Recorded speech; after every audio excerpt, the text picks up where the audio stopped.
Bismillahirrahmanirrahim. Alhamdulillahi rabbil alamin.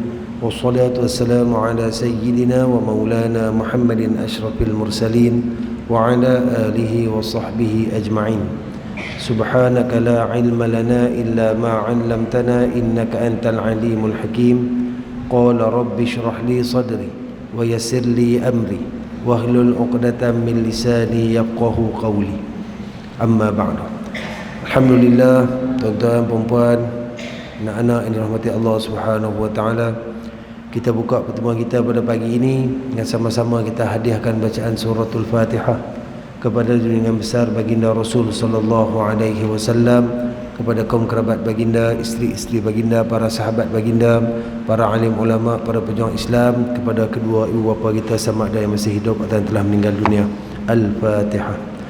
أعوذ بالله من الشيطان الرجيم بسم الله الرحمن الرحيم الحمد لله رب العالمين الرحمن الرحيم مالك يوم الدين إياك نعبد وإياك نستعين اهدنا الصراط المستقيم صراط الذين أنعمت عليهم غير المغضوب عليهم ولا الضالين آمين. Alhamdulillah, tuan-tuan dan puan sedang dirahmati Allah SWT. Syukur kita kepada Allah SWT pertama dan selamanya atas segala nikmat kurniaan yang Allah Taala berikan kepada kita. InsyaAllah pada pagi ini tuan-tuan, sama-sama kita niat i'tikaf. Kita cari, kita buru sebanyak mana yang kita boleh daripada ganjaran dan ibadat kepada Allah Subhanahu SWT. Dan Alhamdulillah, pada hari ini tuan-tuan, hari yang ke-7, sama-sama kita cuba untuk khatam kitab 40 hadis Jalan ke Syurga, yang mana tuan-tuan pada kitab ini disenaraikan segala amalan-amalan, segala perbuatan, segala sikap dan akhlak yang telah pun disebutkan oleh Nabi SAW, yang mana kalau akhlak dan juga sikap yang disebutkan itu kita sematkan dalam diri kita, kita jadikan sebagai panduan, kita cuba amalkan, mudah-mudahan kita semua akan menjadi penghuni syurga Allah Subhanahu wa taala insya-Allah. Jadi pada pagi ini kita akan sambung pada hadis yang ke-31 pada muka surat yang ke-76. Hadis yang ke-31 muka surat yang ke-76 di bawah tajuk redha terhadap Allah, Islam dan Rasulullah sallallahu alaihi wasallam.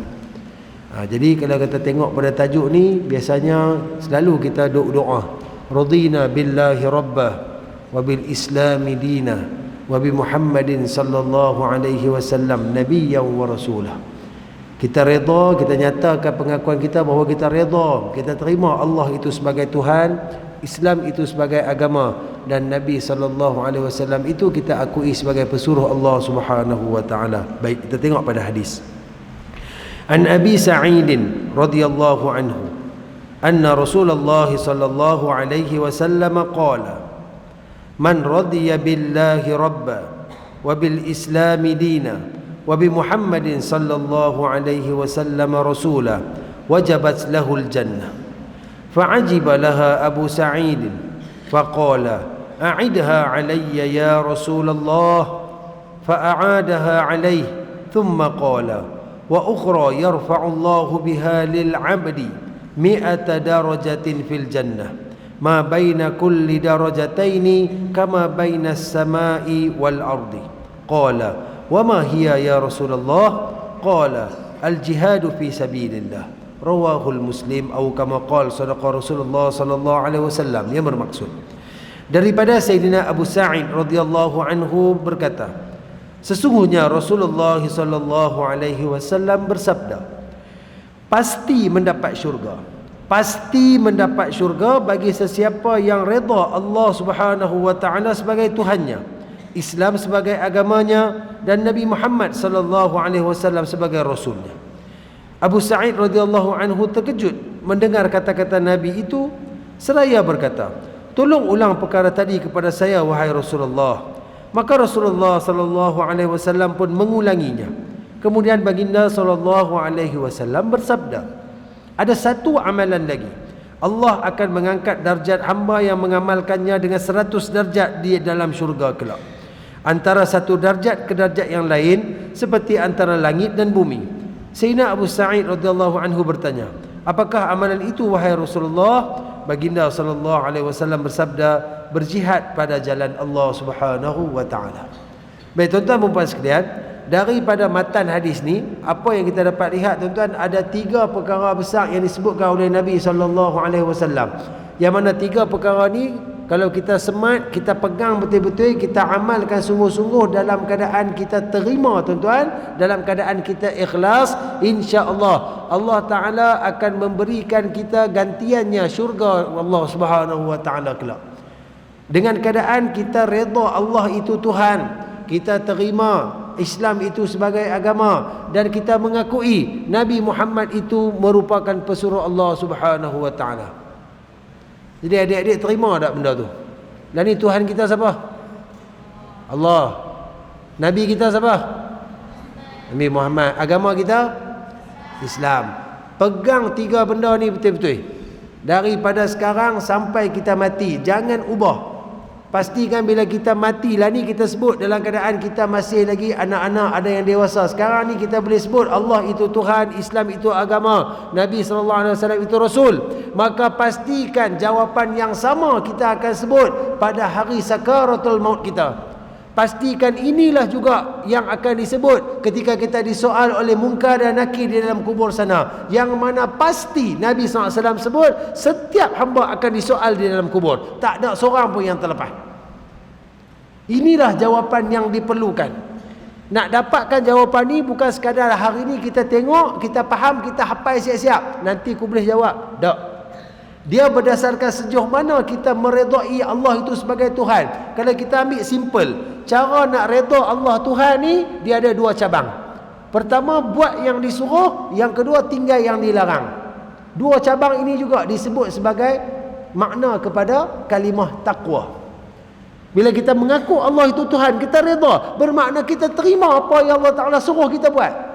Jangan berasa berat. Contohnya puasa sebulan di bulan Ramadan.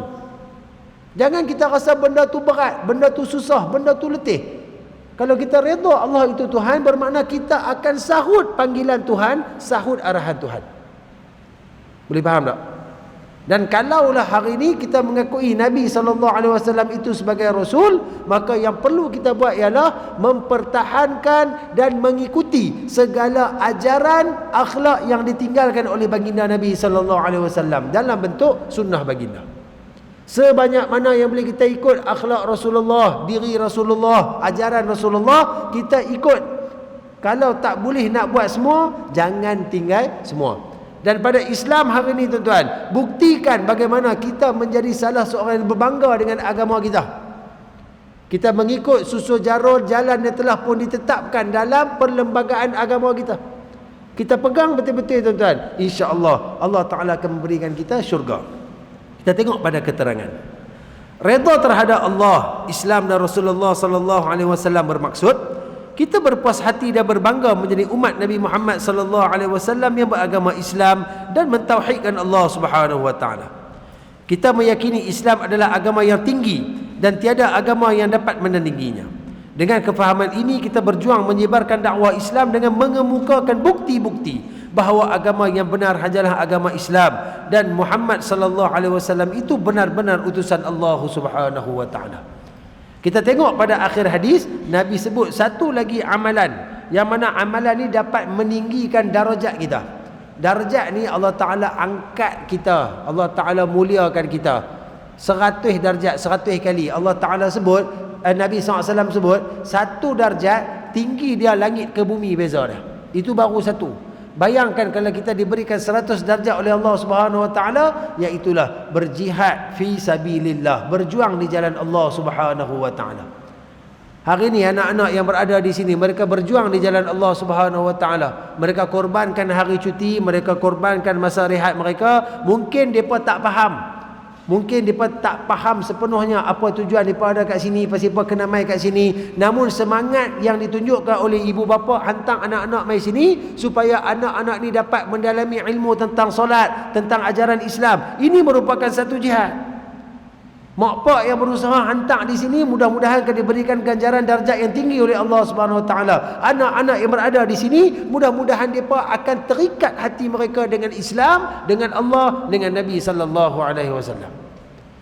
Cara kita nak berjuang ni berdasarkan apa yang kita mampu. Perjuangan berjihad ni dia bukanlah kata ada satu syarat khusus, syarat tertentu. Contohlah kata kalau nak berjuang dengan harta, nak sedekah, nak infak, okey kena ada minimum kita nak bagi 100. Tak ada. Berjuang dengan tenaga, agak-agak sekali kita nak bagi tenaga ni kita kena bagi 3 jam minimum. Tak ada. Dia berdasarkan apa yang kita mampu, sebanyak mana yang boleh kita buat untuk Allah. Dalam keadaan kita serah seluruhnya perjuangan kita itu untuk dinilai dan ditimbang tara oleh Allah Subhanahu Wa Taala. Hari ni kita korban masa kita boleh main duduk tang ni. Mudah-mudahan Allah timbang. Bagaimana mungkin kalau kita duduk kat rumah ni kita boleh berehat. Mungkin kita boleh buat kerja-kerja lain. Kita tinggal sat semua tu. Kita main tang sini. Betapa kita tak sedar orang yang duduk di sini dia berniat iktikaf. Sepanjang kita duduk sampai kita habis lagi, pahala masuk macam sungai mengalir tu. Kita main awal sikit tadi, dan lah kita buat tahiyatul masjid 2 rakaat dan kita buat duha 2 rakaat. Yang mana kalau kita duduk kat rumah belum tentu kita dapat. Kadang-kadang kita tak nampak pengorbanan kita ni ada kelebihan yang Allah Ta'ala bagi. Jadi dalam hidup kita jangan sekali-kali berkira untuk berjuang pada jalan Allah Subhanahu Wa Ta'ala. Apa jalan yang daripada kita nampak boleh berlaku kebaikan, boleh datangkan manfaat kepada kita ataupun makhluk-makhluk lain, maka teruskan kita buat. Biar Allah Ta'ala, Allah saja yang menilai setara mana perjuangan kita dalam kehidupan kita menegakkan agama Allah, menegakkan Nabi SAW dan meninggikan syiar agama yang kita cinta ni. Jadi ini pada hadis yang ke-31. Jadi rangkuman supaya kita boleh mendapatkan kekuatan dalam nak dapatkan redha ni, sentiasa minta ke Allah. Selepas solat tambah satu doa, radina billahi rabba wabil islami dina wabi Muhammadin sallallahu alaihi wasallam nabiyyan wa rasulah. Sambil kita lafazkan makna dia dalam hati kita, nak tambahkan lagi keyakinan kita, ya Allah, aku redha kau Tuhan, aku redha Muhammad sallallahu alaihi wasallam itu adalah rasulku, dan aku redha Islam itu sebagai jalan agamaku. Ingat adik-adik, pegang 3 benda ni betul-betul. Siapa-siapa yang pegang 3 benda ni sampai bila-bila pun dia tak tinggal 3 benda ni, Nabi sebut dia akan ada dalam mana? Syurga Allah Subhanahu Wa Ta'ala. Syurga ni satu benda yang jauh. Syurga ni kita kena mati dulu, lepas tu nanti berlaku kiamat, hancur bumi semua, kemudian bangun ke akhirat, baru kita akan nampak syurga. Benda yang jauh. Tapi kalau pada sekarang kita buat baik, Allah Ta'ala akan bagi syurga kat kita, insya-Allah. Baik. Kita tengok pula pada hadis yang ke-32. Selamat dari sifat takabur, khianat dan berhutang ketika mati. An Thawbana maula Rasulillah sallallahu alaihi wasallam. An Rasulillah sallallahu alaihi wasallam annahu qala: Man faraqa ar-ruhul jasada wa huwa bari'un min thalathin dakhala al-jannah. Minal kibri wal ghululi wad daini. Rawahu Tirmidzi wal Hakim wa qala sahihun atau kama qala sadaqa Rasulullah sallallahu alaihi wasallam. Yang bermaksud daripada Sayyidina Thauban, hamba Rasulullah sallallahu alaihi wasallam, daripada baginda Nabi sallallahu alaihi wasallam, sesungguhnya baginda sallallahu alaihi wasallam bersabda, sesiapa yang berpisah roh dari jasadnya, yakni meninggal dunia ataupun mati, dalam keadaan dia selamat dari 3 perkara, pasti orang itu akan dapat memasuki syurga. Iaitu sifat yang pertama, selamat daripada sifat takabur. Yang kedua, selamat daripada sifat khianat. Dan yang ketiga, selamat daripada sifat berhutang. 3 perkara ini disebutkan oleh Nabi SAW. Kalau sekarang ni kita tak ada 3 benda ni, insya-Allah cerah harapan kita nak masuk syurga Allah Subhanahu Wa Ta'ala. Walaupun kita tengok Nabi sebut 3 perkara saja tuan-tuan, sebenarnya benda ni besar.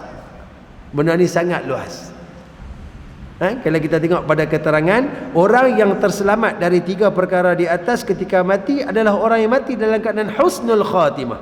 Mereka kembali bertemu Allah Subhanahu Wa Ta'ala dengan hati yang sejahtera. Semoga Allah mengurniakan kita husnul khatimah dan menjauhkan kita daripada su'ul khatimah. Amin ya rabbal alamin. Cuma kita nak tengok satu persatu sikit. Bagaimana Nabi kata selamat daripada 3 perkara. Pertama, sifat takabur. Takabur ni kita sebut juga sebagai bongkok ataupun sombong, besar diri, bangga diri. Ini merupakan satu sifat mazmumah yang menjadi penyakit kronik dalam hati-hati kita. Ini semua disebut sebagai penyakit hati. Penyakit yang ubat dia tak boleh pergi kat klinik, tak boleh pergi jumpa doktor pakar ke, hospital GH ke apa ke, tak jumpa ubat dia. Ubat dia ni antaranya memperbanyakkan ibadat dan juga banyak berdoa kepada Allah Subhanahu Wa Taala. Takabur ni merupakan salah satu sifat seorang hamba Allah yang paling banyak disebut di dalam Quran, iaitu Firaun. Fir'aun ni dia punya bongkok, dia punya sombong, takabur dia ni sampai tahap dia mengakui bahawa dia tu Tuhan. Dia mengaku dia Tuhan. Ana rabbukumul a'la. Dia bagi tahu dekat rakyat-rakyat dah, akulah Tuhan hampa yang tinggi. Sebab apa dia takabur? Sebab apa dia berasa dia hebat? Allah bagi kat dia kekayaan, Allah bagi kat dia kekuasaan, Allah bagi kat dia pusat pemerintahan yang sangat baik. Negeri dia negeri yang subur, rakyat dia rakyat yang taat. Kemudian Allah bagi kepada dia orang-orang keliling yang sentiasa sokong dia, yang sentiasa sanjung dia. Dalam masa sama Allah Ta'ala beri nikmat dia, jarang sakit, sihat tubuh badan selalu, sampai dia merasakan nikmat-nikmat yang dia dapat tu mula mengubah kedudukan dia daripada manusia biasa kepada manusia yang takabur. Sampai tahap yang paling tinggi dia mengaku dia Tuhan. Dan kita lihat bagaimana pengakhiran dia, Allah Ta'ala melaknat dia dan memusnahkan dia dalam keadaan tidak ditinggalkan apa-apa pun daripada kemuliaan yang ada pada dia pada waktu itu. Kita ni kalau kata duk ada takabur, duk berasa kita ni yang bagus, kita ni yang terror, kita ni yang pandai, orang lain tak reti, orang lain salah. Ini merupakan sifat Fir'aun dan juga sifat syaitan. Benda ni boleh merosakkan kedudukan kita dalam nak menjaga silaturahim sesama manusia.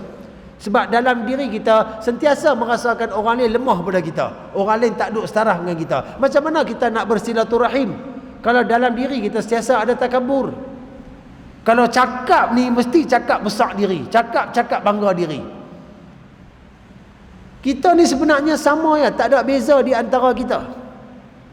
Lainlah kalau kata ada di antara kita yang keluar daripada bahan perkumuhan najis dia tu lain bau dia, wangi semacam ya, orang lain semua berbau busuk. Kita semua sama.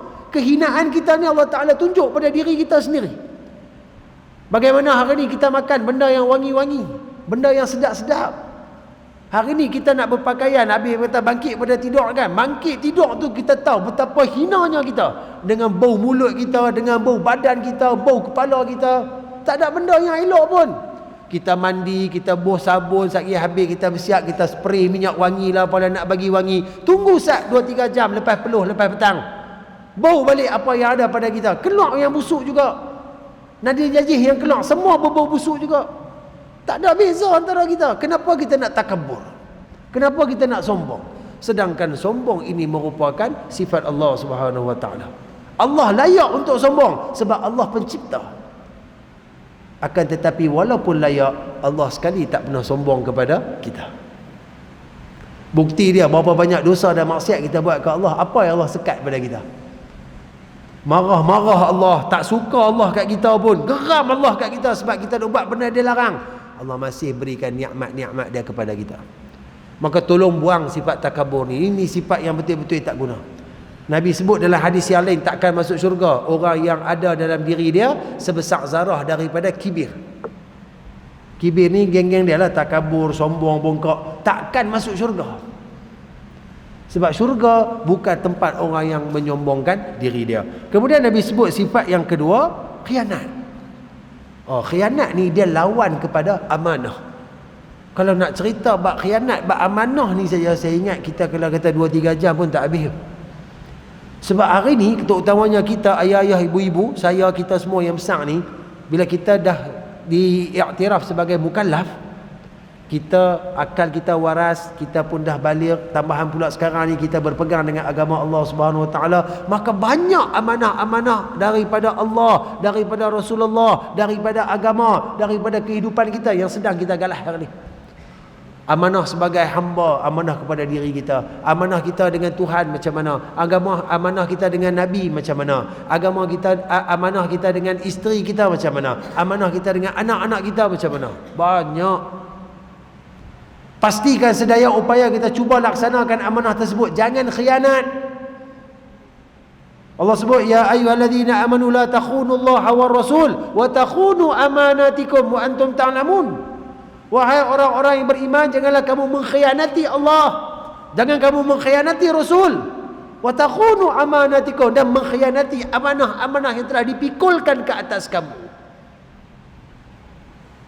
Hari ni saya berbangga kepada ibu-ibu, ayah-ayah yang bawa anak-anak mereka mai duduk tang sini. Kurang-kurang mereka cuba menyempurnakan agama, amanah untuk mengajarkan ilmu agama. Tambahan pula ini kem solat. Nak pastikan anak-anak kita daripada kecil sampai besar boleh sujud ke Allah Subhanahu Wa Taala. Ini kalau Allah Taala tanya, kita ada jawapan. Kepada di luar sana ramai lagi yang masih mementingkan ilmu dunia. Anak tak berapa solat sangat, tak kisah. Anak mengaji Quran pun sangkut-sangkut, huruf tak apa kenal, tak apa lagi. Dia cukup risau kalau anak dia tak fail periksa. Dia cukup risau kalau anak dia tak boleh nak baca bagi lancar lagi, ABC tak kena, dia risau hak tu. Sebab dia duk fikir apa ni, kalau tak kerti baca nanti besar nak kerja apa? Itukah amanah yang diminta oleh Tuhan? Itukah amanah yang diinginkan oleh Nabi sallallahu alaihi wasallam? Kalau yang itulah kita buat, kita berkhianat kepada Allah dan Nabi sallallahu alaihi wasallam. Orang yang khianat takkan masuk syurga Allah Subhanahu Wa Taala. Dan yang ketiga, berhutang. Dalam bab hutang ni, kalau kita buka muka surat second last surah Baqarah. Baqarah ni ada 48 muka surat second last yang ke-47, ayat dia ada satu ayat satu muka surat.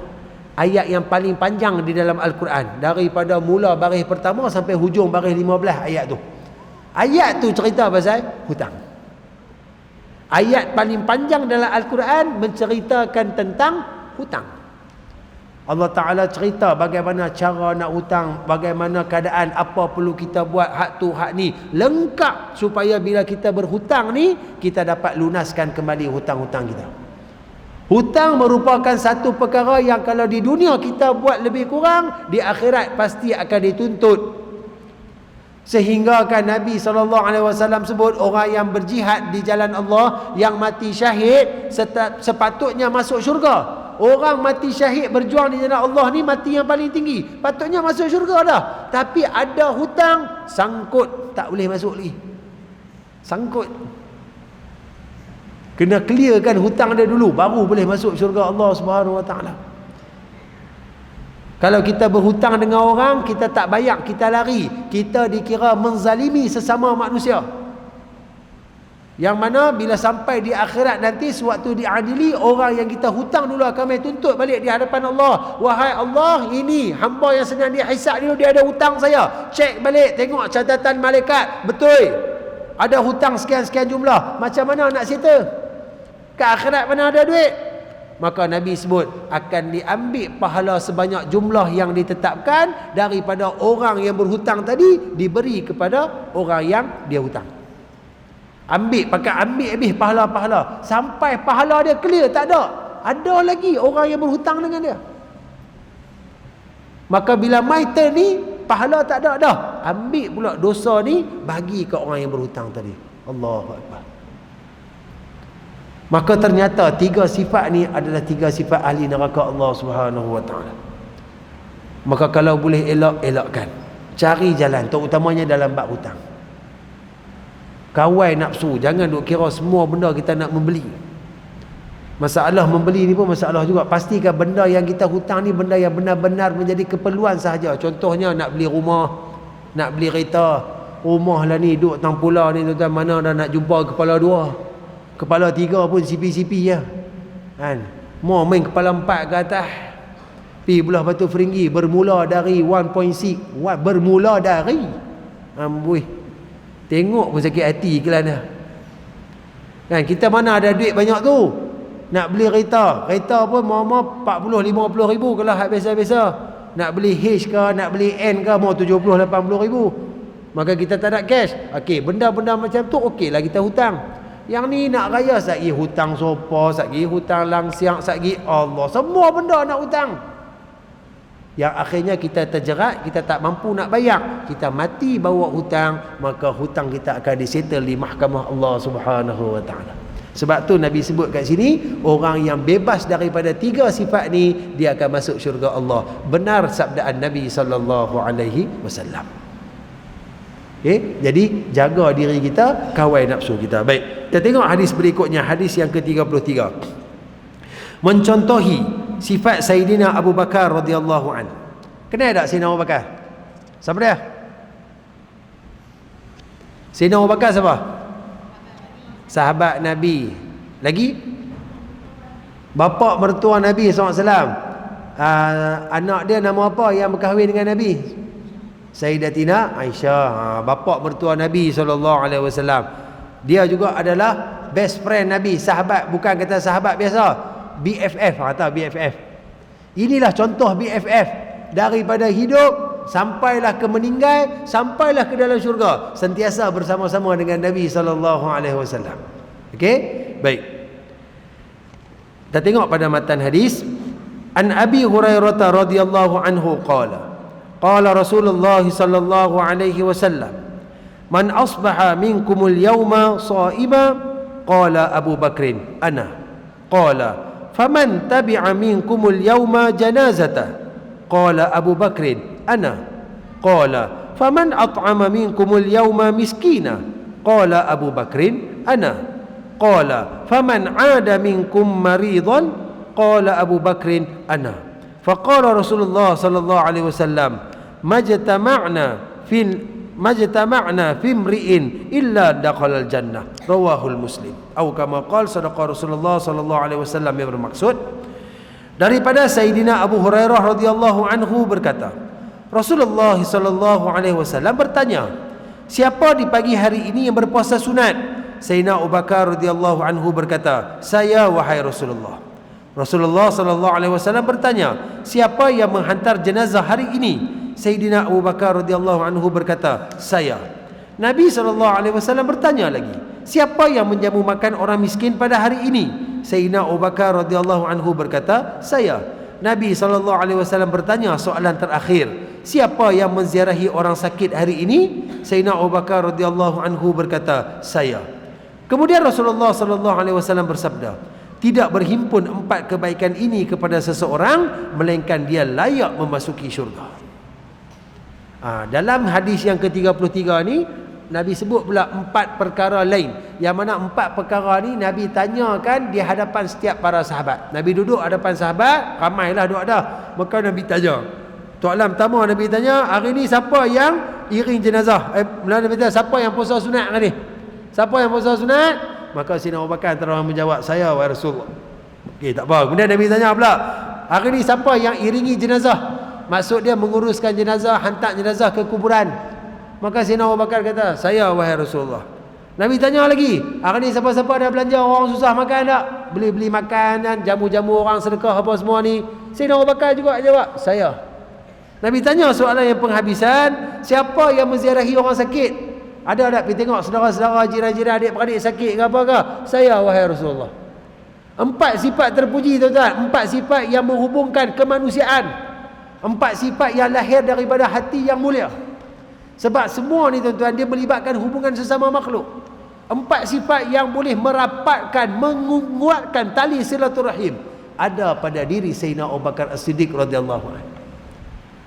Sebab tu kita tak pelik tuan-tuan, gelaran As-Siddiq diberikan kepada Sayyidina Abu Bakar berdasarkan apabila selesai Isra' Mi'raj, apa yang diceritakan oleh Nabi SAW mula diperolok-olok, diperlekeh, diejek oleh musyrikin Quraisy.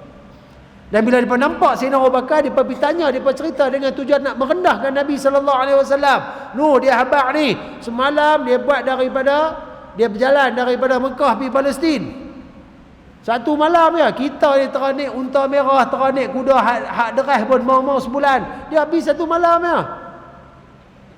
Sebab hati Sayyidina Abu Bakar ni, dia punya baik ni sampai dia boleh mak, kalau itu yang keluar dari mulut Muhammad sallallahu alaihi wasallam, aku percaya.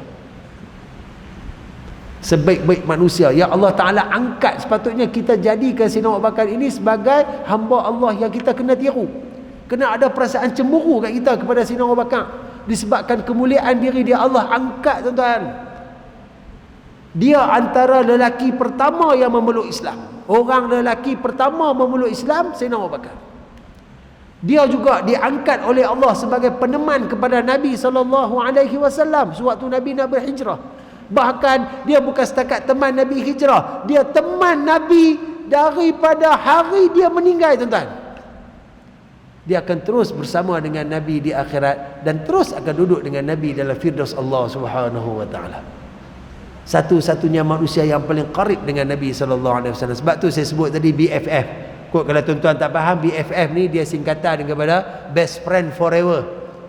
Ni anak-anak kita ni sikit-sikit BFF lah, dengan kawan-kawan dia. Dia guna istilah tu. Inilah contoh BFF yang sebenar. Bersahabat kerana Allah, susah senang sama-sama harung, yang boleh membentuk sikap yang baik, hati yang mulia. Baik, kita tengok pada keterangan. Jasa dan pengorbanan Sayyidina Abu Bakar As-Siddiq sangat banyak. Beliau antara orang yang paling awal memeluk Islam. Selepas itu beliau berdakwah kepada rakan-rakannya dan membebaskan ramai hamba abdi yang diseksa kerana memeluk agama Islam. Allah memilihnya sebagai teman Nabi SAW ketika berhijrah ke Madinah, dan para sahabat bersetuju melantiknya sebagai khalifah setelah kewafatan Rasulullah SAW. Hadis di atas menunjukkan kesalehan Sayyidina Abu Bakar radhiyallahu anhu yang sangat luar biasa. Beliau diakui oleh Rasulullah SAW sebagai ahli syurga kerana di awal pagi sudah sempat melakukan 4 kebaikan yang besar, iaitulah berpuasa sunat, menghantar jenazah, memberi makan kepada orang miskin, dan menziarahi orang sakit. Kita kira pagi ni, tuan-tuan, boleh main masjid itikaf ni pun kira habis out. Kira besar tak sanggah, tak tahu nak abang kan. Kalau saya ni lah, kalau tak kerana menerima jemputan untuk mengadakan kuliah duha pada pagi ni, saya duk berasa pagi ni saya lena. Duk berasa lah lena. Cuti 5 hari dah kerja, Ramadan pula penat, tuan. Malam kita duk tarawih lah apalah. Time ni kita nak ambil balik tenaga. Tapi disebabkan ada jemputan, saya mai di sini, tuan-tuan, dan niat i'tikaf, dan kita buat tahiyatul masjid 2 rakaat. Hak tu kita kira besar lah. Esok ni tak ada apa. Duk nampak pukul 10 tu duk ada kat rumah. Tapi untuk Sayyidina Abu Bakar ni, berpagi-pagian 4 perkara besar dia telah pun selesaikan. Daripada jenazah, daripada tengok orang sakit, belanja orang makan, dalam keadaan dia berpuasa. Tuan-tuan, puasa ni sepatutnya tak memberi kesan tau kepada fizikal kita, kalau betul-betul kita lakukan ikhlas kerana Allah SWT. Betul puasa ni penat, tapi kalau nak kata awal-awal pagi ni penat, macam tak kena. Kalau anak-anak kecil ni lain. Mereka ni baru lagi, tuan-tuan, baru duk test, baru duk try. So anak-anak kecil pukul 10, pukul 12 ni kalau dah kata tak larat, kata lapang dahaga, okey. Kita orang tua-tua ni, tuan, orang dewasa ni yang memang kita ketahanan kita lebih daripada mereka, tak sepatutnya puasa ni menjadi satu kemunduran kepada kita. Sementara kita pula dengan tengah Ramadan ni, tuan-tuan, tengok bagaimana sikap Abu Bakar. Puasa ni tak menghalang dia buat kebaikan. Pada kita, puasa ni lah menghalang kita daripada mencapai kemajuan. Kerja kira nak balik awal, pergi sekolah pun tanya, takkan jadual macam biasa, tak boleh pendek sikit ke? Pergi office tanya bos ni, bos takkanlah nak balik petang juga, mana ada ni nak masak ni, apa penat tak larat. Dia kira nak cari jalan. Sepatutnya puasa ni lebih produktif. Badal Al-Kubra berlangsung pada bulan Ramadan. Jadi sepatutnya puasa ni memberi kekuatan kepada kita, sebab dia bersifat spiritual, dalaman. Cuma kita bila pandang dalam bentuk luaran semata-mata tanpa kita menguatkan dalaman, maka benda ni akan menjadi masalah. Maka kita ambil apa yang telah pun dilakukan oleh Sayyidina Abu Bakar As-Siddiq. Buatlah apa kebaikan yang kita mampu. Tak dapat banyak, sikit. Tak boleh semua, jangan tinggal semua. Buat sekadar mampu. InsyaAllah Allah akan memberikan ganjaran syurga yang terbaik kepada kita, insyaAllah. Baik, berikutnya hadis yang ke-34. di bawah tajuk ringan tulang. Adik-adik, ringan tulang ni maksud apa? Rajin okey. Ni Nabi nak cerita tentang orang rajin. Hampa ni rajin ke balok? Rajin. Kau tak tahu nak abang? Rajin Mak suruh buat apa buat Betul? Tak? Ikut nak buat. Tak buat bye-bye. Macam tu okey, baik. Kita tengok apa yang Nabi SAW kata tentang orang yang rajin. Macam ni, saya bangga dengan hampa ni. Hampa rajin mai pagi-pagi ni. Mesti ada kawan-kawan hampa yang lain kan, dia pun tak mai kan. Hampa mai, hampa rajin ni, semata-mata nak cari ilmu Allah. Okey, kita tengok apa yang Allah Ta'ala akan bagi kat hampa kalau hampa kekal sifat rajin ni. An Abi Hurairah radhiyallahu anhu anin Nabi sallallahu alaihi wasallam qala laqad ra'aitu rajulan yataqallabu fil jannati fi syajaratin qata'aha min zahril tariqi kanat tu'dhi al muslimin, rawahu Muslim.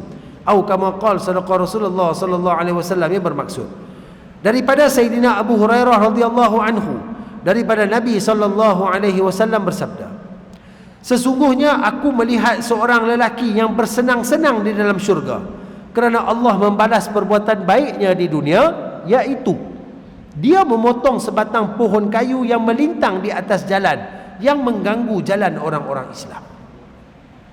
Nabi sebut ada satu orang ni penghuni syurga, dia masuk syurga disebabkan satu amalan. Apa dia? Waktu dia nak bergerak berjalan ni, dia nampak ada sebatang kayu duduk jatuh betul atas jalan, mengganggu orang nak jalan, susah. Maka dia potong kayu tu, dia pastikan jalan yang tersekat tadi kembali boleh digunakan. Hanya itu perbuatan dia, Allah Ta'ala bagi dia syurga. Bayangkan kalau hari ni kita buat pekerjaan-pekerjaan yang lain yang boleh membawa manfaat kepada umat, boleh bawa manfaat kebaikan kepada orang ramai. Anak-anak apabila kita mendengar cakap mak ayah, hari cuti kita tolong mak ayah sapu sampah, kemas rumah, tengok apa yang boleh kita buat, basuh baju ke apa ke, setakat mana kelebihan kemampuan yang kita ada, Allah akan bagi syurga. Dan kita juga tuan-tuan dan puan, daripada apa yang kita ada, daripada kudrat kita terutamanya, kudrat kita. Sebab sihat kita ni merupakan satu manfaat yang besar. Sihat kita ni lah tuan-tuan. Hari ni kalau kita diberi pilihan, nak sihat ke nak kaya, tuan-tuan nak pilih mana? Sihat. Pasal apa pilih sihat? Awak tak mau ambil kaya? Kaya tak tolong ke akhirat, sihat tolong. Okey, boleh hidup lama. Okey. Kalau diberi pilihan kekayaan dengan kesihatan tuan-tuan, sebaiknya pilihan adalah sihat. Kalau kaya tuan-tuan tapi sakit, apa guna? Duit ni juta-juta, puluh juta, ratus juta duk ada dalam bank, duit kita tuan-tuan, tapi terlantak tak boleh bangun, apa yang kita nak buat? Kalau hari ni kita sihat tapi kita susah, kita mampu bangun untuk meneruskan kehidupan. Ternyata nikmat sihat ni tuan-tuan, kalau kita gunakan pada jalan yang betul, syurga terbentang luas di hadapan kita. Tengok pada keterangan, ibadat dalam Islam terbahagi kepada dua bahagian. Okay, ingat ibadat ada berapa? Dua. Iaitu ibadat khusus seperti solat, puasa, zakat, haji, membaca Al-Quran dan sebagainya. Jadi rukun Islam apa semua tu termasuk dalam ibadat khusus yang diwajibkan oleh Allah. Dia ada cara-cara dia. Solat ada cara dia, puasa ada waktu dia, haji ada tempoh dia. Okey, semua tu ibadat khusus. Bahagian kedua dinamakan ibadat umum, seperti mencari rezeki, membantu orang, mentadbir dengan cekap dan amanah, melakukan kerja-kerja kebajikan dan sebagainya. Saya sampai tadi, saya nampak di belah kiri sana tadi ada 2-3 orang hamba Allah dalam keadaan duk angkat barang. Dapat sumbangan daripada satu syarikat, barang tu nak diagihkan kepada orang yang memerlukan. Dalam mereka duk angkat ni nampak kata benda tu berat, nampak peluh-peluh mercik apa semua ni disebabkan bergerak pimai-pimai duk angkat barang. Niat mereka nak agihkan, nak tolong orang susah supaya mereka ni dapat merasai keseronokan. Tuan-tuan, peluh yang keluar itu ada nilaian di sisi Allah Subhanahu Wa Taala. Jangan buat main. Hari ni ibu-ibu, tadi kita tahu hari ni ada kuliah duha. Kita niat dah InsyaAllah nak mai hari ni. Kita habis lepas subuh tadi, kita buat kerja apa semua siap-siap. Setiap derapan langkah kita, setiap debu, setiap kesukaran yang kita lalui untuk nak sampai ke sini nak i'tikaf dalam rumah Allah, Allah akan balas dengan sebaiknya. Yang ni yang kita sebut sebagai kebaikan. Yang ni yang disebut sebagai amalan umum. Tak kira kebaikan tu sama ada untuk diri kita ataupun untuk orang lain.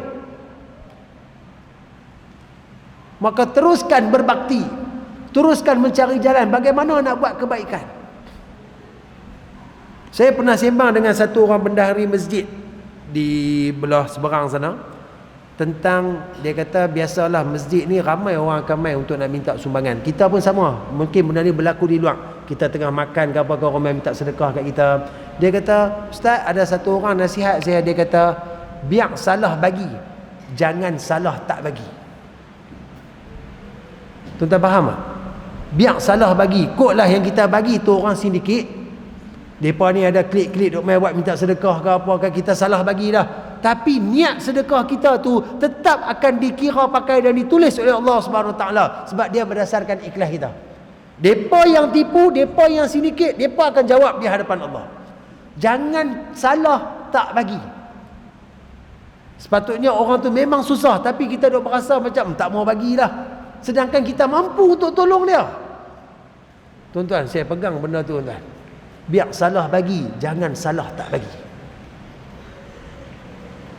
Dan orang yang rajin tolong orang, yang rajin ringan tulang, mudahkan urusan orang, siapa yang buat benda ni, dia sendiri faham bagaimana Allah Ta'ala balas balik kat diri dia. Hak tu kita tak boleh nak nafikan. Tak kiralah apa bentuk sedekah, sedekah harta, sedekah intelektual, sedekah kepintaran, sedekah tenaga, apa yang mampu tu kan. Sebab pembalasan Allah terhadap orang yang ringan tulang, yang suka tolong orang, bantu orang ni, Allah kadang-kadang balas dalam benda yang kita tak mampu nak dapat. Contoh, dengan kita sedekah, kita duk mai tolong, kita ringan tulang apa semua ni, Allah Ta'ala bagi kita kesihatan yang berpanjangan. Tuan-tuan, puan-puan, tang mana nak beli sihat? Abang Aisyah, kedai mana yang jual sihat? Dengan ikhlasnya kita duk ringan tulang, duk tolong bantu semua ni, Allah Ta'ala bagi kepada kita anak-anak yang soleh. Kedai mana jual soleh kita nak pakaikan ke anak-anak kita? Pemberian Allah di atas kebaikan kita adalah benda yang kita tak mampu nak cari.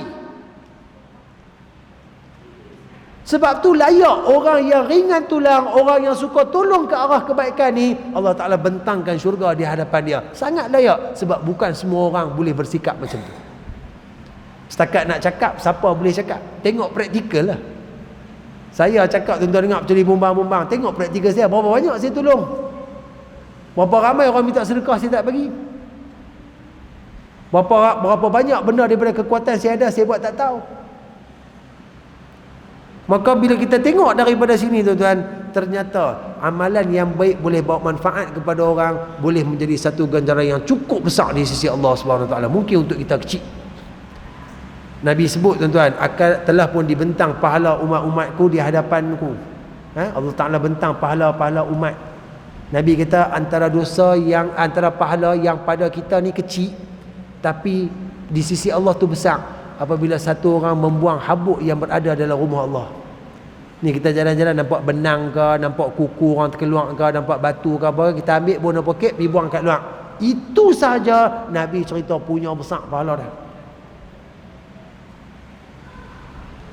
Maka hari ni, tuan-tuan, daripada apa yang kita nak buat, pastikan kita melakukan apa yang kita mampu daripada segala bentuk kebaikan yang ada. Sambung pada keterangan, hadis yang kita bicarakan ini sebenarnya menuntut umat Islam supaya hidup bermasyarakat dan suka bantu-membantu. Kita tidak tahu amalan manakah yang akan menyelamatkan kita daripada api neraka. Kadang-kadang ibadat khusus yang kita sangka dapat menolong kita itu tidak sedikit pun membantu kita di akhirat nanti. Ianya berkemungkinan kerana amalan yang dilakukan itu tidak benar-benar ikhlas atau dilakukan tidak berasaskan ilmu. Siapa tahu barangkali kerja-kerja sosial yang kita lakukan di dunia dengan penuh semangat dan ikhlas, seperti membantu kenduri kendara dan bergotong royong itu, rupanya itulah yang membantu kita sampai ke dalam syurga Allah Subhanahu Wa Ta'ala. Dan sekarang ni, tuan-tuan, Ramadan, Masjid memang memerlukan banyak tenaga daripada kita. Daripada pagi sampailah ke malam. Lah ni pula ada qiyamul lail, ada sok, satgi ada buka puasa, satgi ada program tu, satgi ada majlis ni. Ada saja aturan. Nak harap tenaga AJK semata-mata tuan-tuan, pakai AJK lena lagu tu ya. Kan? Tiap hari dah AJK. Kira yang ni bukan rumah kedua, ni rumah pertama dah untuk AJK ni. Kan? Time ni lah kita nak bagi tenaga kita. Apa salah hari ni hari cuti Sabtu, Ahad, hari ni esok kita cuti. Apa salah kita mai satgi petang ni 6.30 kita mai dah. Kita pergi kat tempat orang yang nak hidang makan kan. Kita tolong buat apa yang patut, angkat pinggan ke, cedok lok ke apa ke. Kita semayang jemaah sama-sama, habis tu kita pergi tolong balik tengok kemas-kemas basuh apa yang patut. Kita ada kemampuan. Kita ada masa. Buat dah tuan-tuan, buat dah, asalkan ikhlas. Buat ni bukan nak tunjuk ke orang. Sebab disebut di sini, kita tak tahu amalan mana yang Allah Ta'ala nak angkat sebagai jackpot untuk kita masuk syurga Allah. Kita tak tahu amalan mana. Mungkin dengan bantuan ni ke, mungkin dengan sedekah wang ringgit kita ke, mungkin dengan ibadat kita secara sedrian dengan Allah ke, tak tahu. Tapi kalau kita banyak buat amalan, mudah-mudahan banyak lagi dah cabang untuk kita masuk dalam syurga Allah Subhanahu wa Ta'ala. Baik. Seterusnya hadis yang ke-35. Adil dalam hukuman. Kita tengok pada matan. An Buraidah radhiyallahu anhu, anin Nabi sallallahu alaihi wasallam qala: Al-qudatu thalathatun, wahidun fil jannah wa ithnani fil nar. Fa amma alladhi fil jannah farajulun 'arafa al-haqqa faqada bihi, wa rajulun 'arafa al-haqqa fajara fil hukmi fahuwa fil nar, wa rajulun khadha lin-nasi 'ala jahlin fahuwa finnar. Rawahu Abu Daud. Atau kama qala sadaqa Rasulullah sallallahu alaihi wasallam. Dia bermaksud daripada Buraidah radhiyallahu anhu, daripada Nabi sallallahu alaihi wasallam bersabda, hakim itu ada 3 golongan. 1 golongan dapat masuk syurga, 2 golongan lagi ke neraka. Hakim yang ke syurga adalah mereka yang mengetahui kebenaran dan menjatuhkan hukum dengan kebenaran. Hakim yang mengetahui kebenaran tetapi bertindak zalim dalam hukuman, maka dia akan dicampak ke dalam neraka. Dan hakim yang menjatuhkan hukuman atas kejahilan, maka dia juga di dalam neraka. Tuan-tuan dan puan, hadis ni Nabi sebut tentang jawatan hakim. Jawatan hakim antara jawatan yang ulama-ulama besar cari jalan bagaimana untuk elak. Sampai yang kena penjara pun ada, membantah titah pemerintah supaya jadi hakim, tak mau jadi sebab takut tak adil, tak amanah. Kita tak payah fikirlah kita ni berada di tempat kerusi hakim mahkamah persekutuan ke, hakim mahkamah rayuan ke. Kita fikir kita ni berada di atas kerusi ayah dan ibu ketika kita menghakimi dan mengadili anak-anak kita. Adil tak setiap tindakan yang kita buat pada setiap orang anak kita? Kalau kata anak yang bongsu buat benda ni, contoh kata sepah rumah, hak sepah ni anak bongsu, okey tak apa. Ni siapa buat tu ni? Ni adik buat. Adik tak apalah. Tapi ni awak rumah teruk ingat siapa sifat ni? Along. Oh, Along dia dengar nama Along ya. Oh, kira nak marah, kira nak tibai. Kalau yang itulah berlaku, ternyata kita ni antara orang yang tidak adil. Sedangkan Allah mengarahkan kita untuk berlaku adil. Innallaha ya'muru bil adli wal ihsan. Allah mengarahkan kita, Allah menyuruh kita untuk bersikap adil dan ihsan. Saya sendiri kadang-kala bila main dengan anak ni tuan-tuan, dia ada timbang tara, dia payah nak dapat sama rata tu cukar. Sepatutnya sebagai mak pak ni kita tak ada bias pada mana-mana anak. Kalau anak ni cerdik, anak ni pandai, anak ni banyak mengharumkan nama keluarga, dengan anak ni berapa kali kita naik pentas disebabkan kecemerlangan dia, kita angkat dia tinggi. Kita bandingkan dia dengan anak-anak kita yang lain. Kena ada seorang daripada anak-anak kita ni dia lemah, dia akademik dia tak berapa, kelas pun duduk kelas corot, nombor periksa pun duduk ujung-ujung, kita kata macam-macam kat dia. Kadang-kadang kita tak sedar yang kita duk kata tu menjadi doa untuk dia, menyakitkan hati dia, tapi dia sebagai anak dia tak mampu nak lawan kita, dia diam. Kita tak berlaku adil, kita bukanlah hakim yang terbaik dalam keluarga kita. Walaupun konteks yang dibicarakan oleh Nabi ni konteks yang lebih tinggi, namun kita boleh kiaskan balikkan benda yang sama dalam keluarga kita. Ayah, ibu tak boleh ada sikap pilih kasih. Mesti kena ada sikap untuk mendidik. Barulah anak-anak ni akan ada rasa puas hati. Siapa buat salah, dia akan denda. Kena denda. Siapa yang buat baik, dia akan mendapat kredit. Dapat hadiah yang tu, yang ni dan sebagainya. Sebab anak-anak ni dia bersikap pendam. Mungkinlah ni dia tak tunjuk, tunggu dia besar nanti. Kita tak mahu dah nak jadi macam perkara-perkara yang macam tu. Baik, tengok pada keterangan. Seseorang yang dilantik sebagai hakim sebenarnya memikul tugas yang amat berat.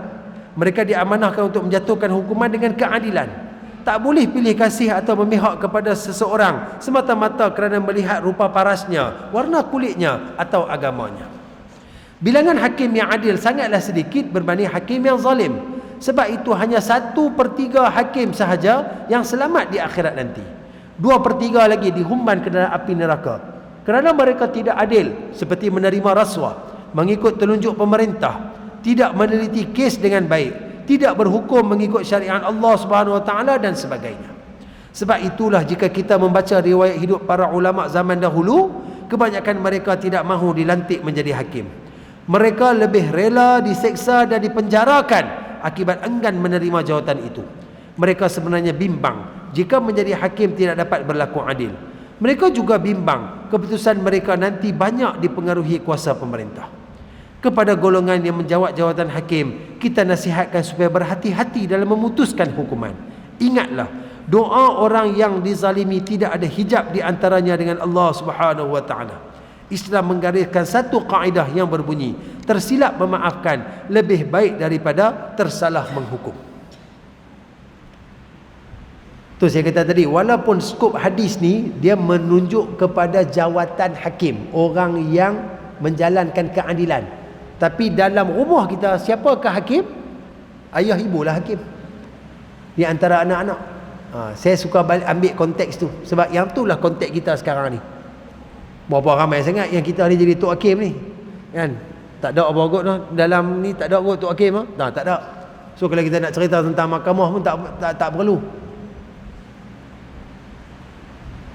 Sebab kita, ibu bapa, kita kena didik anak-anak bagi fair, bagi adil, supaya anak ni tak menjadi tuan kepada kita, supaya anak ni tak derhaka kepada kita. Ramai anak derhaka kepada mak ayah disebabkan perangai mak ayah tu sendiri. Pilih kasih yang melampau menyebabkan anak ni terasa hati. Ramai anak yang tak mau jaga mak ayah dia ketika tua sebab dia berdendam terlalu lama dengan mak ayah dia. Banyak kes ni. Walaupun ya, bila melibatkan mak ayah, anak tetap salah. Anak mesti kena jaga. Tapi kenapa kita kena didik macam tu? Kalau kita berlaku adil, kita beramanah dengan setiap anak, nescaya anak-anak kita semua mampu menjadi saham untuk kita masuk syurga Allah Subhanahu Wa Taala. Maka berlaku adil lah. Takutlah dengan apa yang Allah Ta'ala minta tadi. Allah arahkan kita untuk berlaku adil, bersikap adil. Dan dalam jawatan kita, pekerjaan kita pun tuan-tuan, kalau kita diminta untuk terlibat dalam bab menghakimi dan sebagainya, adililah dengan adil. Salah, katakan salah, walaupun yang bersalah itu mungkin adik-beradik kita, mungkin orang yang kita kenal, mungkin orang yang banyak tolong kita. Ni kalau kata aku sai hukum dia sai dia tihabang pula, aku ni banyak tolong hang lupa aku. Dalam bab keadilan tak boleh fikir, tak boleh ada semua tu. Dia kena merujuk kepada betul atau salah. Kalau betul, bebaskan. Kalau salah, bagi hukuman. Macam tu juga dalam rumah tangga. Macam tu juga nak didik anak-anak. Maka buatlah yang terbaik. Orang yang adil akan mendapat syurga Allah Subhanahu Wa Taala. InsyaAllah kita akan tengok hadis yang terakhir pada pagi ini. Hadis yang ke-36. Penyayang terhadap binatang. Hampa dah belum binatang tak? Tak ada? Minat binatang? Minat apa? Kucing ah. Oh, saya belah rimau. Oh. Minat kucing ah. Lagi? Apa dia? Kambing. Belah ke? Oh, belah ah. Best. Apa yang best kambing? Janggut dia ah. Oh, dah. Okey.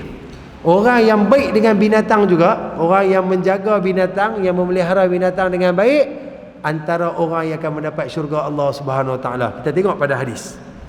An Abi Hurairah radhiyallahu anhu, anna Rasulullah sallallahu alaihi wasallam qala, bainama rajulun yamshi bi tariqin ishtadda alaihi al-'atash, fawajada bi'ran fanazala fiha fashariba, thumma kharaja فإذا كلب يلحث يأكل الثر من العطش فقال رجل لقد بلغ هذا الكلب من العطش مثل الذي كان قد بلغ مني فنزل البئر فملأ خفه ماء ثم أمسكه بفيه حتى رقي فسقى الكلب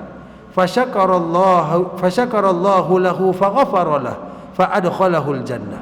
قالوا يا رسول الله إن لنا في البهائم أجرا فقال في كل كبد رطبة أجر رواه البخاري أو كما قال صدق رسول الله صلى الله عليه وسلم. Ia bermaksud, okey, dengar elok-elok dedek nak, daripada Sayyidina Abu Hurairah radhiyallahu anhu, sesungguhnya Rasulullah sallallahu alaihi wasallam bersabda, ketika seorang lelaki berjalan di satu jalan, dia terasa sangat dahaga. Kemudian dia mendapati, dia jumpa sebuah telaga. Dia terus turun dalam telaga itu. Setelah puas minum air dari telaga itu, dia pun keluar. Ketika keluar dari telaga, dia melihat seekor anjing yang sedang menjilat-jilat tanah kerana terlalu dahaga. Lelaki itu berkata, sesungguhnya anjing ini dahaga seperti mana aku yang tadinya juga dahaga. Kerana kasihan kepada anjing itu, dia turun sekali lagi ke dalam telaga itu. Dia mengisi air ke dalam khufnya, kemudian menggigit khuf tersebut dengan mulutnya supaya mudah memanjat telaga menggunakan kedua belah tangannya. Kemudian dia memberi minum kepada anjing itu. Kerana sifat penyayangnya itu, Allah mengampunkan dosanya dan memasukkannya ke dalam syurga. Sahabat bertanya, wahai Rasulullah, adakah berbuat baik kepada binatang mendatangkan pahala? Nabi SAW menjawab, melakukan kebaikan kepada setiap makhluk yang mempunyai roh dan bernyawa mendatangkan pahala. Kalau hari ni minat nak bela binatang, bela betul-betul. Contoh kata bela kucing kan, bela kucing kat rumah, pastikan kucing tu dijaga, bagi makan, bagi minum, ada tempat dia tidur apa semua. Jangan berlebuh dalam sangkar, lepas itu tak bagi makan, tak bagi minum. Kucing yang tadi gemuk kita dapat, tiba-tiba jadi kurih, besar lidi. Kita seksa dia, tak bagi makan hak tu hak ni. Orang yang buat perkara macam ni akan masuk neraka. Sebab Nabi sebut di sini, siapa-siapa yang membuat kebaikan kepada makhluk yang mempunyai nyawa, dia akan mendatangkan pahala. Dan daripada cerita tadi, seorang lelaki yang bagi anjing minum. Hampa takut dengan anjing? Tak ah. Kalau anjing main sebelah lari tak? Lepas tu lari tapi tak takut. Anjing ni termasuk dalam najis mughallazah, najis yang berat. Ada dua binatang najis berat Okey, anjing dengan member baik dia. Okey, depa dua tu ya. Kan? Kalau anjing ni najis yang berat, tapi disebabkan ihsan seorang manusia yang nampak anjing tadi dahaga, tak mampu nak cari ayak, dia bagi ayak tu pula, dia hanya mampu boh dalam khuf ni stokin. Dia boh dalam stokin dia, dia bagi anjing tu minum. Allah Ta'ala ampun dosa, Allah Ta'ala ubah kedudukan dia masuk syurga. Jadi kita boleh buat benda ni. Contoh ibu-ibu, ayah-ayah, antara cadangan saya lah kalau kita boleh buat dalam kenderaan kita, kalau boleh pastikan ada makanan kucing hak biji tu, hak jenis Whiskas ke apa ke, jenis yang macam biskut tu, beli yang tu, letak dalam kereta ke dalam motor, mana-mana kita pergi nampak kucing lapak ke apa ke, tuang sikit dia akan main makan. Hak tu kira ada antara benda besar, betul-betul punya ikhlas, betul-betul punya ihsan. Duk pergi Mekah ni bawa orang umrah, banyak jemaah buat lagu tu. Dia siap pack kecil-kecil pergi, boh dalam beg dia. Nampak kucing dia buka bagi, nampak kucing dia buka bagi. Kita pun terfikir, awak lah tak buat benda macam ni sebelum ni. Benda simple dia. Yang kata makan kucing ni bukan zakat kucing ya tuan-tuan. Anjing pun makan, burung pun makan. Kepada orang yang memang dalam hati dia ni hati yang baik, hati yang bersih, yang suka bagi makan kepada makhluk ni, dia akan berasa benda tu satu kepuasan. Kepada orang yang kedekut, dia akan anggap benda ni sebagai benda yang membaziak lah, benda merugikan. Kepada orang yang memang ahli dia, sejauh mana kita boleh berbakti kepada makhluk Allah, berbaktilah. Jangan pilih kita berbakti pada makhluk-makhluk yang halal saja, yang haram kita tak berbakti. Tak. Kita berbakti kepada manusia, ya, binatang kita benci, nampak kucing pada jauh kita sepak bang. Hak tu semua akan mengundang kepada neraka Allah Subhanahu wa taala. Bayangkan dengan bagi anjing minum dapat syurga, bagi anjing minum, apatah lagi kalau hari ni kita bagi manusia yang susah, yang tak ada makan, kita kenyangkan perut dia, apa Allah Taala akan balas kat kita? Fikir tu sudah. Hadis ni hadis sahih, hadis Imam Bukhari. Betapa maha ihsannya Allah Subhanahu wa taala. Allah nak sebenarnya untuk hamba-hamba dia ada sifat Rahman Rahim. Allah nak. Allah nak sangat. Ya, Rahman Rahim kita takkan capai tahap Tuhan sebab kita ni makhluk. Tapi sekurang-kurangnya dalam hati kita bagilah ada reti belas kesihan. Nampak binatang lapang kita bagi makan, nampak orang susah mai minta kita makanan kita bagi. Ni Allah nak ada belas lagu tu dalam diri kita. Orang yang ada belas kasihan ni, yang dia sentiasa ringan tulang, dia sentiasa ringan tangan tolong orang ni tuan-tuan, Allah, syurga ni kira seolah-olah dah ada depan dia dah, tunggu nak langkah masuk. Perumpamaan dia macam tu. Maka apa yang kita boleh lakukan pada hari ini, buatlah sebaiknya. Seperti mana yang keterangan yang menyebut Islam adalah agama kasih sayang. Islam melarang kezaliman terhadap diri sendiri, orang lain, binatang, tumbuh-tumbuhan dan alam sekitar. Janganlah melakukan sebarang kezaliman. Sesungguhnya doa orang yang dizalimi akan segera dimakbulkan oleh Allah Ta'ala. Tidak ada hijab yang menyekat doa itu. Menyayangi makhluk Allah sebenarnya mengundang kasih sayang Allah kepada kita. Yakinlah apabila kita menyayangi makhluk Allah di bumi ini, kita akan disayangi oleh makhluk Allah yang berada di langit, iaitulah para malaikatnya. Kalau hari ni kita buat baik kerana Allah, hari ni, esok Allah akan balas kebaikan yang kita buat tu kepada kita. Dan orang yang buat baik kerana Allah, Allah bukan balas dengan syurga semata-mata. Sewaktu kita hidup ni pun, kita dah mula merasakan pembalasan yang baik daripada Allah Subhanahu Wa Taala. Antara ciri orang yang dia suka tolong orang, dia suka bagi tolong sedekah apa saja yang dia mampu ni, antara benda pertama yang kita boleh tengok, orang ni di dunia Allah Ta'ala cukupkan keperluan dia. Allah cukup segala apa yang dia mahu. Dari segi rezeki dia, dari segi kehidupan dia, dari segi perjalanan agama dia, dari segi anak isteri keluarga dia, semua Allah Ta'ala cukupkan dengan keadaan yang terbaik. Makna kata kita tengok 6 hadis pada hari ini, kebanyakannya melibatkan kepada kita supaya tolong orang, bantu orang. Jangan ada dalam diri ini sifat sombong, belagak. Sentiasa hati ni bersih, berlapang dada nak bantu orang. Kalau tak boleh banyak, sikit. Kok mana pun kita tolong juga. Kita tak tengok latar belakang. Kita tak kisah sangat siapa yang minta tu. Asal orang tu main minta, kita yakin ini Allah hantar dia mai kat aku supaya aku boleh buat baik kat dia. Kita positifkan diri kita.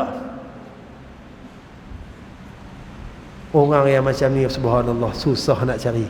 Tapi kalau jumpa, duklah baik dengan dia. Sebab itulah antara penghuni syurga Allah Subhanahu Wa Ta'ala. Jadi alhamdulillah, tuan-tuan dan puan, anak-anak, ibu-ibu, ayah-ayah sekalian, selesai kita pada pagi ini, kita tengok 6 hadis. InsyaAllah esok akan dibacakan lagi 6 hadis yang penghabisan, hadis yang ke-37 sampai 42 oleh Al-Fadhil Ustaz Muhammad Syafiq Yusof Ghani, insyaAllah. Jadi kita harap yang mana dah memang istiqamah, mudah-mudahan Allah Ta'ala beri kekuatan dan ruang untuk kita habiskan kitab hadis 40 ni, insyaAllah. Dan apa yang kita dapat, apa yang kita bincang, apa yang kita hurai, apa yang kita faham, jangan ambil maklum kat sini saja. Masukkan dalam sanubari kita. Sematkan sebagai satu azam di dalam Ramadan ni untuk kita nak berubah ke arah menjadi hamba yang lebih baik. hamba yang lebih mendapat kesukaan daripada Allah Subhanahu wa taala, hamba yang mendapat keampunan daripada Allah, hamba yang mampu mengubah kedudukan daripada terumang-ambing di dunia kepada syurga di akhirat Allah Subhanahu wa taala nanti insya-Allah. Jadi tuan-tuan dan puan rahmati Allah, seperti setakat ni dulu, insya-Allah akan diteruskan lagi pada hari esok. Yang baik itu daripada Allah Subhanahu wa taala, yang buruk itu pada kelemahan, kehinaan, kebodohan diri saya. Mohon ampun dan maaf tersalah bahasa, tersilap kata. Perempuan-perempuan sekalian, ada apa-apa kebaikan yang boleh kita ambil pada pertemuan pada pagi ini daripada hadis-hadis yang kita bincangkan ni, balik sekali pakat cerita, kongsi-kongsi sikit dengan isteri kita, suami kita, anak-anak, rakan-rakan, jiran-jiran. Mudah-mudahan ilmu yang baik bila kita faham, kita sampaikan, manfaat ilmu akan lebih meluas. Dan bila kita cerita ke orang, ajak ke orang tentang kebaikan, orang amalkan selama mana ianya diamalkan, selagi itu kita akan terus diberi saham pahala oleh Allah Subhanahu wa taala insya-Allah. Wa hadza bitaufiq. Wassalamualaikum warahmatullahi taala wabarakatuh.